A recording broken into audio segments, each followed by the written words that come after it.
14 ফেব্রুয়ারি আগামী সপ্তাহে জুমার দিনে হবে। আপনার মেয়েটা যেন শুক্রবারে কোনো কারণে কোচিংয়ে না যেতে পারে, কোনো কারণে প্রাইভেটে না যেতে পারে, স্কুলে না যেতে পারে, কলেজে না যেতে পারে। আপনার বাড়িতে 360 ডিগ্রি জারি আপনি আইন প্রণয়ন করবেন যে আপনার বাড়ি থেকে যেন আপনার মেয়েটা না বের হতে পারে।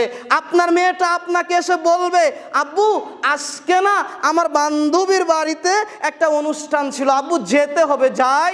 আপনার মেয়ে বলবে কথা, তবে বলবেন যে আজকে যাওয়া চলবে না, কালকে যাবে, আজকে যাওয়া চলবে না। আপনার ছেলে এসে বলবে, আব্বু আজকে আমার এক বন্ধুর বিবাহ অনুষ্ঠান রয়েছে, আব্বু আমাকে দাওয়াত করেছে, আব্বু যাই। তো আপনি বলবেন না না আজকে যাওয়া চলবে না।